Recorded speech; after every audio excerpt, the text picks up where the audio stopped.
오늘의 주요 뉴스입니다. 소방서에 신고 전화가 왔을 때 근무자의 대응을 도와주는 인공지능 시스템이 주목받고 있습니다. 주소를 인식해 위치를 알려주고 신고 내용에 따라 병원을 안내하는 등 빠르고 정확한 대처가 가능한데 내년부터는 외국어 번역 기능도 추가할 계획입니다. 스마트폰을 이용하면 3분 만에 치매를 조기 진단할 수 있는 서비스가 경기도에서 시작됐습니다. QR코드로 치매 위험도를 간단히 확인할 수 있고 위험군이면 치매 안심센터로 안내까지 도와줘 치매 치료에 드는 비용과 시간을 줄일 것으로 기대됩니다. 손을 쓰지 않고 눈빛이나 호흡만으로 조종할 수 있는 로봇 팔이 개발됐습니다. 사용자의 시선과 호흡 시 횡격막 움직임을 인지해 작동하는 방식인데 일상적인 동작에 영향을 주지 않고 자유롭게 제어가 가능한 것으로 나타났습니다. 공장에서 반복 작업에 쓰이는 로봇 팔을 전문가의 프로그래밍 없이 조작하는 기술이 개발됐습니다. 조이스틱으로 경로를 그려주면 로봇 팔이 그대로 작업을 수행하도록 해 일반인도 쉽게 고난도 업무를 지시할 수 있습니다. 올해는 맨눈으로 관측할 수 있는 혜성이 2개나 밤하늘에 나타나는 등 다양한 우주쇼가 예고돼 있습니다. 4월과 10월 각각 밝게 빛나는 혜성이 지구를 찾아올 예정이고 추석 즈음에는 슈퍼문급 보름달과 토성이 함께 떠올라 밤하늘을 장식할 전망입니다.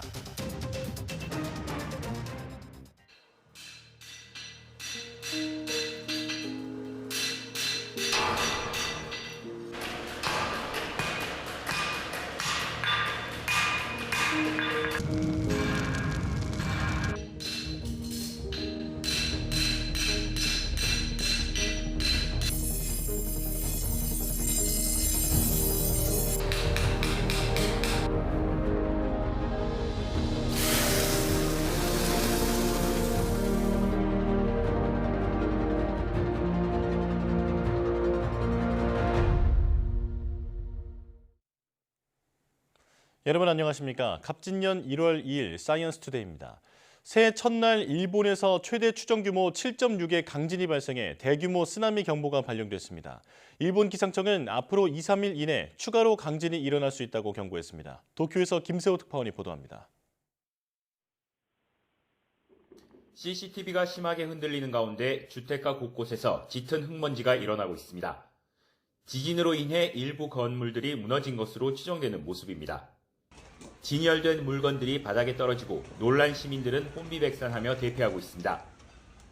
오후 4시 10분쯤 일본 이시카와현 노토반도 지역에서 추정 규모 7.6의 강진이 발생했습니다. 2011년 3월 동일본 대지진 때의 9.0보다는 작지만 1995년 1월 한신 대지진 당시 7.3보다는 큰 규모입니다.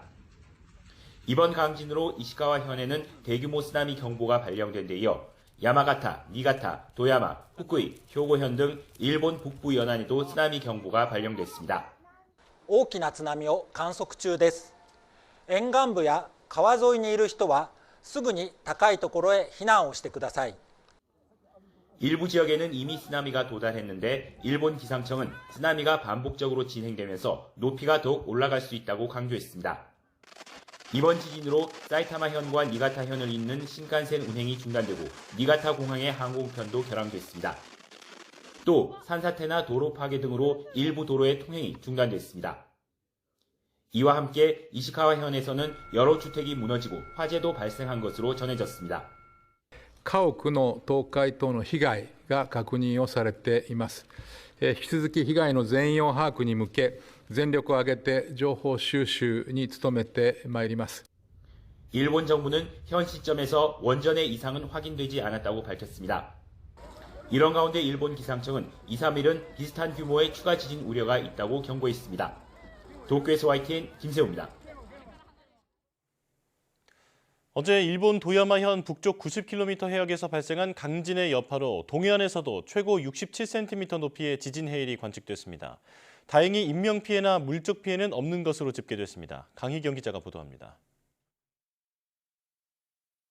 일본 강진 여파는 동해안으로도 이어졌습니다. 지진 해일이 가장 먼저 도달한 곳은 강원 강릉 남항진으로 어제 저녁 6시 1분에 관측됐습니다. 이후 동해 묵호와 속초, 경북 울진 후포까지 연이어 지진 해일이 도달했습니다. 가장 높은 지진 해일은 67cm로 저녁 6시 반쯤 묵호에서 관측됐습니다. 해수면 상승 위험이 커지자 행정안전부와 지방자치단체는 긴급 안전관리에 나섰습니다.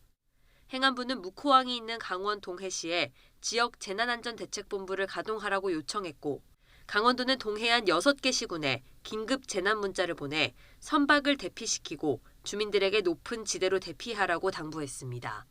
다행히 이번 지진으로 현재까지 동해안에 발생한 인명피해와 물적 피해는 없는 것으로 집계됐습니다. 또 파고가 시간이 지날수록 낮아져 기상청은 지진해일주의보를 발령하지 않기로 했습니다. 그러나 24시간 이상 높은 파고가 이어질 수 있는 만큼 주의가 필요합니다. 바다에서 지속적으로 그 진동이 유지가 됩니다. 24시간 이상 지진해일이 지속될 수 있으므로 해안가에 계신 분들은 좀 주의가 요구되고 있는 상황입니다. 행안부도 앞으로 하루 정도 더 상황을 점검할 예정이라며 인근 지역 주민들은 별도 안내 전까지 절대 해안가에 접근해선 안 된다고 강조했습니다.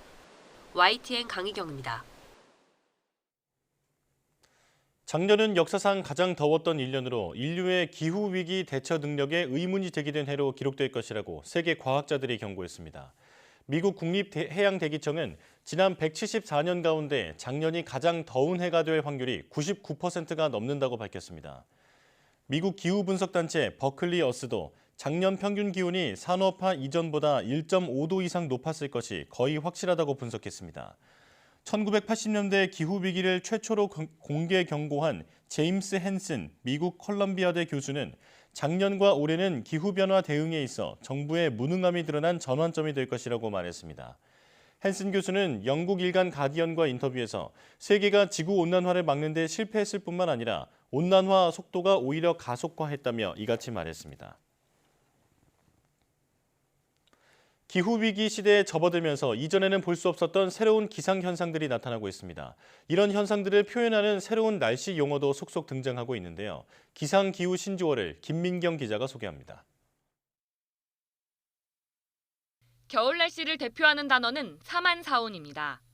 사흘은 춥고 나흘은 따뜻하다는 뜻인데 요즘 날씨와는 맞지 않는 단어가 됐습니다.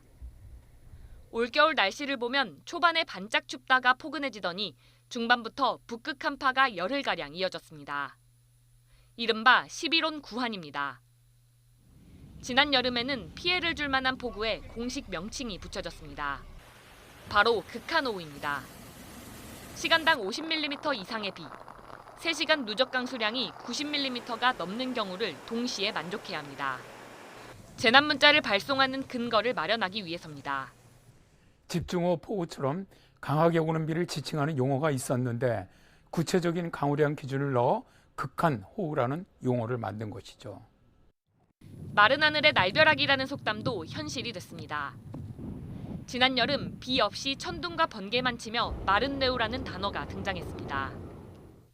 세계를 강타한 대형 산불도 새로운 단어를 만들어냈습니다. 바로 파이어네이도입니다. 산불이 발생한 지역에서 마치 토네이도처럼 회오리 현상이 나타난 겁니다. 산불로 뜨거워진 공기가 급격히 상승하면 불길을 끌고 올라가는데요. 이게 마치 토네이도처럼 보이거든요. 그래서 불과 토네이도를 합친 파이어네이도라는 이름이 붙었습니다. 기후위기 시대를 맞아 이전에 보지 못했던 재난이 빈발하면서 매년 지구촌에서 새로운 날씨 단어가 만들어지고 있습니다. YTN 김민경입니다. 2024년 새해에는 맨눈으로 관측이 가능한 혜성이 2개나 밤하늘에 나타납니다. 한가위에는 슈퍼문에 버금가는 큰 보름달과 토성이 함께 떠오른다고 합니다. 정혜윤 기자의 보도입니다.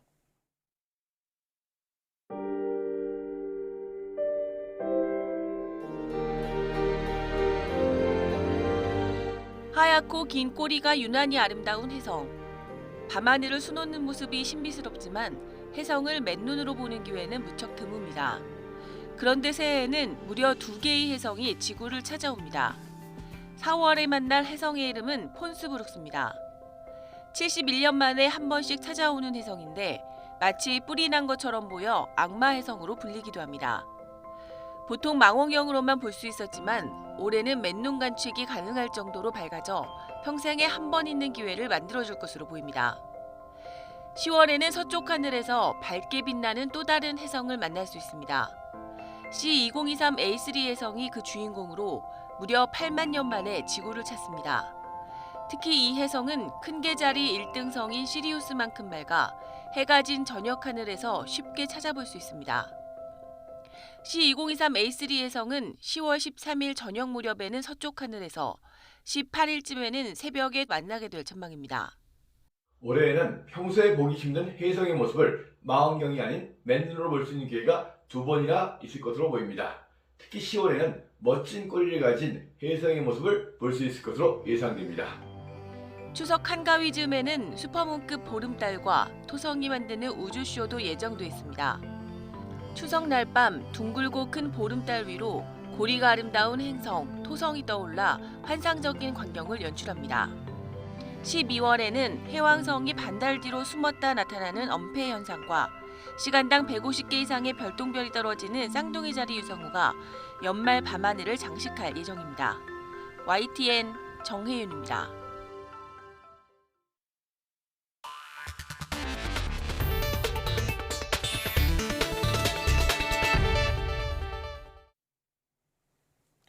현재 개발된 로봇팔 대부분은 손으로 버튼이나 조이스틱을 조작하는 방식이어서 몸이 불편한 사람은 사용하기가 쉽지 않습니다.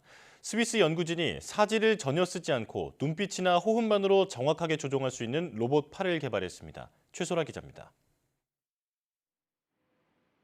웨어러블 로봇팔을 착용한 실험자입니다. 양손과 로봇팔을 번갈아 뻗어가며 원하는 숫자를 정확히 가리킵니다. 로봇팔을 조작하는 건 다름 아닌 실험자의 눈빛과 호흡입니다. 숨을 들이마셔 횡격막이 수축하면 배에 착용한 벨트 센서가 이를 인지하고 로봇팔이 앞으로 뻗어나갑니다. 이때 시선을 추적하는 센서 덕분에 로봇팔이 나가는 방향도 조정할 수 있습니다. Both trained participants and naive participants perform similarly, again showing the intuitiveness of our control interface. 횡격막과 안구 근육을 사용한 조작법이 어느 정도 편리한지 알아보기 위해 가상현실에서 시험해봤습니다. 실제 팔 모양과 비슷하게 구현된 로봇팔은 기존 두 팔의 활동에 지장을 주지 않고 마치 제3의 팔과 같은 역할을 해냅니다. 연구팀은 숨쉬기나 말하기 등 일상적인 동작은 로봇팔 제어에 영향을 주지 않는다고 설명했습니다. So the motivation is, can we boost the plasticity in the brain to allow the brain to learn to do something completely new and unseen before. 연구팀은 또 다른 소근육인 귀근육으로 로봇팔을 조정하는 기술도 개발 중입니다. 평소에는 잘 쓰지 않는 근육인 귀근육에 센서를 부착했더니 조금만 훈련하면 마우스 커서를 정밀하게 조종할 수 있는 것으로 나타났습니다. We have found that through a few days of training, people could use these auricular muscles, which are this muscle we have behind the ears, to control this extra limb while still using their natural arms and still speaking and looking around. 연구팀은 개발된 로봇팔이 버튼을 조작하기 힘든 사지 마비 환자뿐 아니라 일반인의 작업 능률을 높이는 데도 활용될 수 있다고 내다봤습니다. YTN 사이언스 최소라입니다. 공장에서 반복 작업을 하는 로봇팔은 전문가가 경로와 움직임을 지정한 프로그램대로 움직입니다. 그런데 조이스틱을 잡고 움직이듯이 경로를 그려주면 로봇팔이 그대로 작업을 수행하는 시스템이 개발됐습니다. 비전문가라도 쉽게 로봇을 움직일 수 있는 기반이 마련된 겁니다. 김진두 기자입니다. 공장에서 조립 작업을 하는 로봇팔입니다. 정해진 경로를 따라 반복적으로 일을 수행합니다. 로봇팔이 움직일 동선, 작업을 고려해 전문가가 프로그래밍한 것입니다. 조이스틱처럼 생긴 장치를 들고 손을 움직입니다. 하나의 움직임을 한 뒤에는 컴퓨터에 저장합니다. 동작을 완성한 뒤 실행 버튼을 누르자 로봇팔이 작동하기 시작합니다. 조이스틱이 움직였던 경로를 따라 자동차 표면을 세밀하게 연마합니다. 어려운 작업도 단계별로 VR 컨트롤러와 같은 디바이스를 사용하여 로봇의 움직임을 지시하는 것이 가능하기 때문에 전문가가 아닌 일반인이라도 로봇팔의 고난이도 작업을 쉽게 지시할 수 있는 길이 열린 겁니다. 이 기술은 표면 연마 작업 외에도 문 열기 닫기, 부품 결합 분리 등의 작업에 적용할 수 있습니다. 비전문가인 일반 사용자들도 어떤 복잡한 모션의 제어가 필요한 로봇의 고난이도 작업을 별도 이제 프로그래밍이 없이도 쉽게 티칭을 할 수 있도록 하는 기술입니다. 연구진은 로봇팔의 지능형 작업 외에도 이동 로봇의 자율주행, 로봇의 환경 파악과 강화 학습 등으로도 연구를 확대할 계획입니다. YTN 김민두입니다. 지난해 챗 GPT를 중심으로 한 생성형 인공지능이 과학계 화두가 됐는데요. 국제학술지 네이처가 올해도 인공지능 기술은 빠르게 발전할 것으로 전망했습니다. 네이처가 뽑은 2024년 주목할 만한 과학계 이슈들을 이동은 기자가 짚어봤습니다. 재작년 말 등장해 인공지능 시장의 판도를 바꾼 챗 GPT. 이후 한 단계 진화한 버전인 GPT-4는 문자뿐 아니라 이미지를 이해해 마치 사람처럼 보고 듣고 말할 수 있게 됐습니다. 일반인도 쉽게 응용해 쓸 수 있어 현재 15억 명 정도가 챗 GPT를 사용하는 것으로 추정됩니다. As you can automate bigger and bigger chunks, it will free people to work at a higher and more creative level and just do more. 최근 등장한 구글의 제미나이와 올해 말 공개될 GPT-5까지 네이처는 생성형 인공지능의 진화를 2024년 주목해야 할 과학 이슈로 꼽았습니다. 의학 분야에서는 질병 예방 모기의 본격적인 생산이 화두에 올랐습니다. 특정 박테리아에 감염된 모기를 퍼뜨려 불임을 유도하고 번식을 막는 원리인데 댕기열이나 말라리아 등의 질병으로부터 최대 7천만 명을 보호할 수 있을 것으로 기대됩니다. I would say the result is fantastic because we were able to reduce 77% of dengue incidents in the area with Wolbachia intervention compared to the control areas. 올해 중순에는 칠레 아타카마 사막의 천문대가 완공을 앞두고 있습니다. 이곳 천체망원경은 기존 장비보다 10배 많은 5만 개의 광원 감지기를 장착해 우주 빅뱅의 잔상인 원시 중력파의 흔적을 찾을 계획입니다. 또한 1초에 100경번 연산을 하는 현존 연산 방식 최강의 슈퍼컴퓨터가 잇따라 나와 엑사스케일 시대를 열 것으로 네이처는 전망했습니다. YTN 사이언스 이동은입니다. 소방당국이 인공지능을 기반으로 119 신고 접수 시스템을 강화하고 있습니다. 내년에는 외국어 번역 기능도 추가해 외국인의 신고에도 대비하기로 했습니다. 임형준 기자입니다. 119 상황실로 차에 불이 났다는 신고 전화가 걸려옵니다. 여기 차에 불이 났습니다. 빨리 좀 와주세요. 차량 화재가 발생했다고요. 위치가 어디입니까? 여기 진주 남강로 712입니다. 상황실 근무자가 신고자에게 응대할 수 있도록 어떤 질문을 해야 하는지 모니터에 내용이 뜹니다. 이 질문은 인공지능 시스템이 재난 상황에 따라 적절한 질문을 근무자에게 제공하는 겁니다. 이런 표준 지침은 재난 상황에서 신속 정확하게 상황을 파악해 빠른 대처에 도움을 줍니다. 인공지능이 주소를 바로 인식해서 추천 위치를 띄워주기 때문에 신고 접수 시간을 많이 단축할 수 있었습니다. 경남소방본부는 인공지능 기반의 신고 접수 시스템을 지난 5월부터 강화했습니다. 특정한 약을 먹고 아프다는 신고자의 음성을 인식해 적절한 병원을 안내해 줄 수도 있습니다. 재난 분류 및 유형에 따른 유관기관 목록을 표출하고 병원 및 약국 안내, 의약품 정보 조회, 의료상담 프로토콜 등의 응급환자 지원 기능을 강화하였습니다. 소방당국은 앞으로 다문화 가정 등 외국인 신고에 대응할 수 있도록 외국어 번역 기능도 추가할 계획입니다. 응급 재난 상황에서 인공지능 시스템이 제 역할을 할 수 있을지 관심이 쏠립니다. YTN 임영준입니다.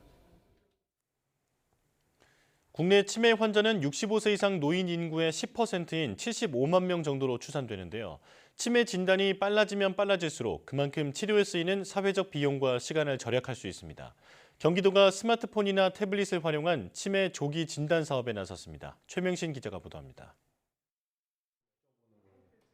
어르신들을 대상으로 숫자나 도형을 맞추는 수업이 한창입니다. 치매 예방을 위한 인지놀이 수업으로 조금 전에 봤던 걸 단기간에 기억해내는 훈련입니다. 치매 증상 발현 후 첫 진단을 받기까지 걸리는 시간은 평균 2.5년. 조기에 발견하면 그만큼 치료에 들어가는 사회적 비용과 시간을 줄일 수 있지만 현실적으로 어려움이 따릅니다. 치매 검사라고 하면 조금 많이 꺼려하시는 분도 있는데 이렇게 먼저 어르신들이 먼저 해보고 나서 이렇게 여기로 접근하실 수 있도록 하는 게 더 많이 도움이 돼요. 경기도가 조기 치매 진단을 위해 나섰습니다. 스마트폰이나 태블릿으로 3분이면 진단 가능한 프로그램을 만들었습니다. 별도의 앱 설치 없이 QR코드 스캔만으로 간단히 치매 위험도를 확인할 수 있습니다. 마트에서 살 수 있는 물건을 30초 동안 말씀해 주시면 되고요. 오이, 상추, 배추, 양배추, 토마토, 참외, 수박. 근데 이건 빠르고 결과가 금방 나오니까 훨씬 좋아 보여요. 검사 결과 치매 위험군일 경우 가까운 치매 안심센터로 안내합니다. AI 분석을 통해서 잘 검증된 검사 툴이기 때문에 이분들이 검사 이후에 자연스럽게 치매 안심센터로 오실 수 있도록 미리 조기 스크리닝 검사를 하는. 경기도 내 65세 이상 노인 인구는 192만 명. 10% 정도가 치매 환자로 추정되지만 현재 등록률은 43%에 그치고 있습니다. 경기도는 수원, 양주, 가평 등 3개 시군에서 시범 사업을 통해 문제점을 확인하고 개선한 뒤 다른 시군으로 확대할 계획입니다. YTN 최명신입니다. 경남 사천은 우주항공청이 들어서기로 예정된 곳입니다. 그런데 관련 특별법이 아직 제정되지 않은 상황이라서 지역민들의 우려가 크다고 합니다. 박정혁 기자가 보도합니다. 우주항공청법 즉각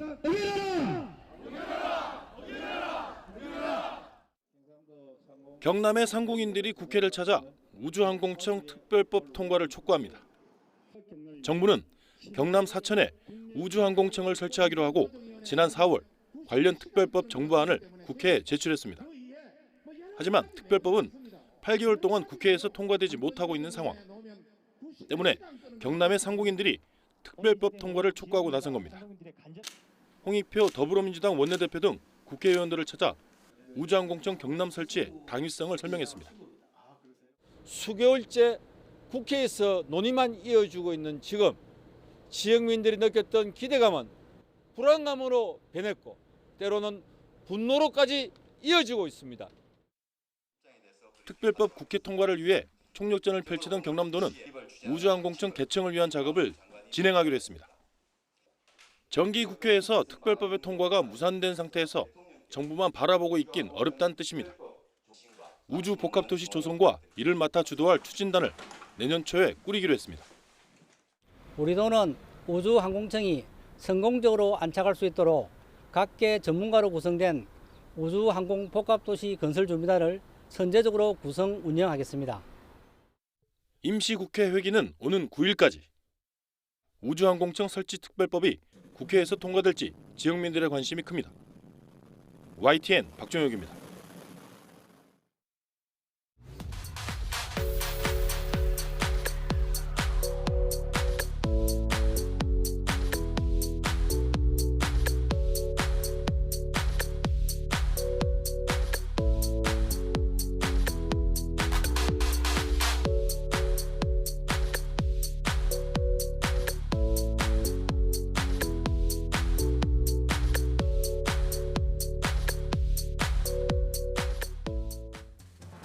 사흘의 연휴가 끝나고 지난해보다 나은 올해를 염원하며 새해를 시작하셨을 텐데요. 올해부터 달라지는 제도도 많습니다. 특히 출산 가구 주택 특별 공급과 육아휴직 급여 기간 확대 등 저출산 극복을 위한 다양한 지원책이 시행되는데요. 자세한 내용은 기획재정부 홈페이지에서 2024년부터 이렇게 달라집니다 자료집을 참고하시면 됩니다. 뉴스 마칩니다. 고맙습니다.